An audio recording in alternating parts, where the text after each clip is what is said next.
Welcome back to the Stephan Show. My name is Graham and welcome to my show. And unfortunately, I came down with a cold the other day. I actually got sick for the first time in a very long time because I don't get sick because this 20-cent iced coffee has so many natural antioxidants and just cures for basically anything on the planet. But despite all of that, I'm still getting a cold. My throat's a little bit scratchy. My nose feels a little bit clogged up. My eyes feel a little puffy. It's not fun. But despite all of that, I go to extreme lengths to put all of that aside because guess what happened today? CNBC posted a brand new episode of, wait for it, Millennial Money. So that means that I drop everything on my entire schedule. It doesn't matter if I'm sick, it doesn't matter where I am on the planet, I drop everything and I turn on the camera, get my coffee ready, and watch a new episode of Millennial Money. And this one is titled today, Living on $172K a Year in New York City. Wait for it, Millennial Money. And it seems like CNBC is really going for different extremes now. In the past, they went for people who maybe had some eccentricities. I don't even know if that's right. Very eccentric people who have spent a lot of money and make a lot of mistakes. But now it seems like they are picking people who make a lot of money, who don't make any mistakes, to basically give me nothing good to react to. But it still seems like people like me reacting to people doing the right thing and not messing up, because evidently on the last video they did, got over 775,000 views in 2 weeks. So obviously, I think maybe the new trend now is instead of people messing up, let's get people who are doing a great job and not doing anything wrong, and they could serve as an inspiration for all of us of what we should be doing with our millennial money. So anyway, let's give this episode a shot and see what's going on, and maybe this guy's not messing up, and maybe I will feel better by the time this video gets posted.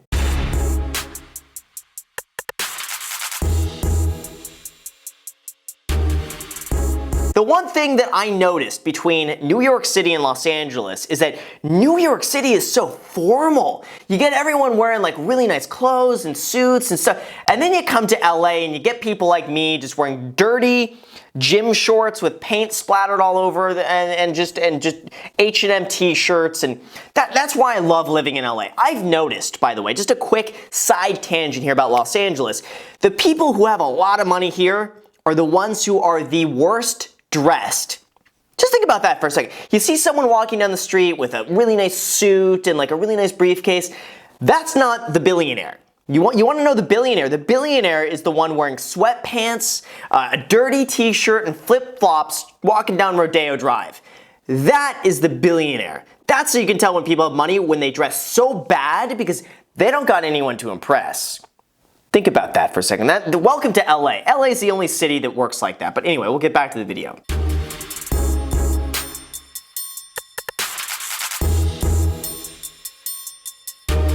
Oh yeah, so it looks as though he's showing everyone his affiliate link for Webull, which, if you deposit $100, you get 2 free stocks. One of those stocks can be valued up to $1,000. Link in description, because that's definitely what he's showing people on his phone. But for real though, if you want 2 free stocks on Webull, link in the description. That's my one plug for the video. There you go. So I entered consulting right out of school from grad school and have been with my firm for 2 years. Every day is different in consulting because we're always working with clients. So if I'm traveling and at a client city, I'm normally meeting with them. You know what's weird? He looks like a perfect blend between Cody Ko and Drake Bell. Prove me wrong. I'm right. And then working on generally models or financial reports for them and presentations. This might sound really bad, but I still don't know what consultants do. It seems like a lot of this, like these buzzwords that don't really tell you the specifics, but it's just like, yeah, we do research, we do analytics, we do business models, and we do this and that. I'm like, I have never ever used any of that in my entire life, but maybe that's just not my business. I don't know what they do. If someone can explain to me exactly what they do, would be helpful. Ah, man, 15 hours a day.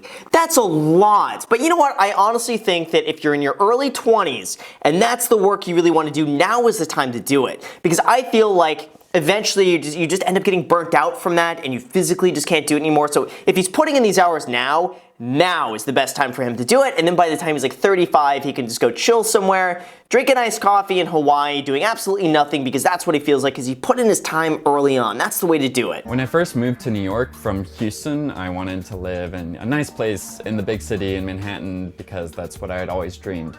After the first year, I realized it was an incredibly expensive dream, and even though I could afford it, it wasn't the financially responsible thing to do, so I moved to Williamsburg where it was cheaper. That's very responsible of him. I totally agree with that. Same thing also applies to LA.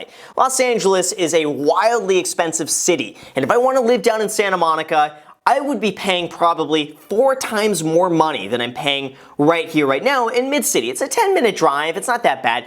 30 minutes with traffic, whatever, but still you could save like 75% on housing just by going a little bit further inward. It doesn't do anything, 10-minute drive, whatever, but this is super smart of him. Food is the hardest thing to budget for on my lifestyle. Almost all of it is on going out because I'm only in New York around 3 days a week. All right, so let's see his budget here. We got savings, $27.83, savings, Roth 401k, Roth IRA.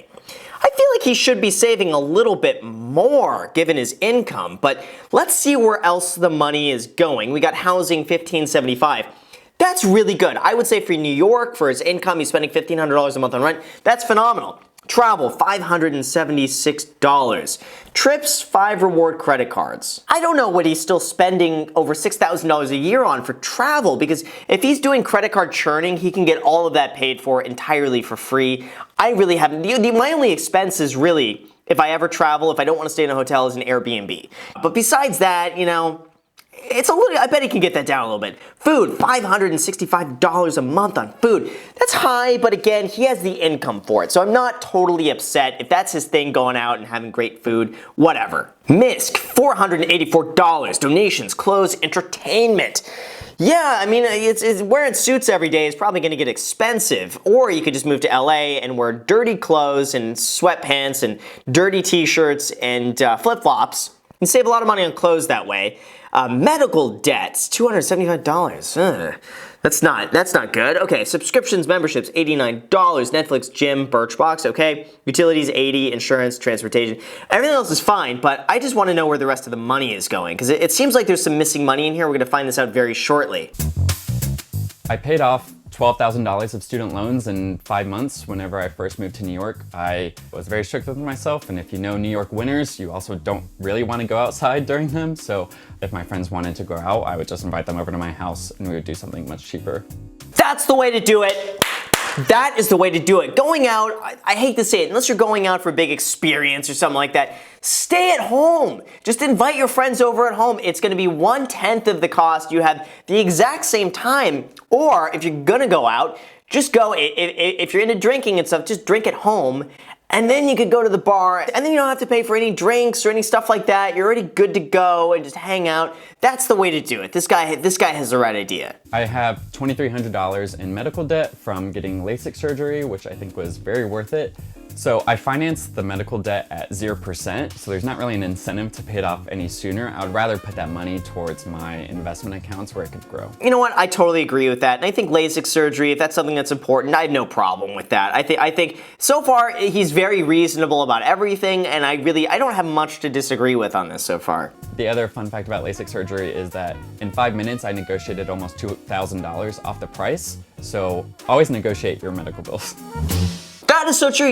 People don't realize that everything is negotiable. I even negotiated with my dentist for teeth cleanings. I got my wisdom teeth removed a while ago, and that was something I negotiated. I negotiated a cash payment, so that way it would be a little bit less than had I paid with a credit card or on the record or anything like that. So you just pay with cash. It's everything is negotiable. I think I've always been a workaholic. I always have to have some kind of project that I'm working on. It's a very annoying habit I have. If we turn on Netflix, I'm gonna be working while we're watching it. As a very young person, you do have to work extremely hard so that you can provide value to them and not just be, another warm body in the room. You know what? I think he has a really great mindset with everything like that. I mean, maybe the working during watching Netflix, that might be a little much, but you know what? I can't knock him on that because I've been there, I've done that. I know the feeling, and you know what? All the hard work pays off. So, Drake, if you're watching this right now, just know everything you do right now, as long as you don't be stupid, as long as you don't spend all your money on stupid stuff, all of it's going to pay off tremendously in the future. Another side hustle I have is tutoring Chinese students on how to navigate the career process in the US. I work with them for $100 an hour to essentially go over lessons about what is the different paths to professional development in the US versus China and how they could start their careers here. You know what, that's really smart, especially $100 an hour.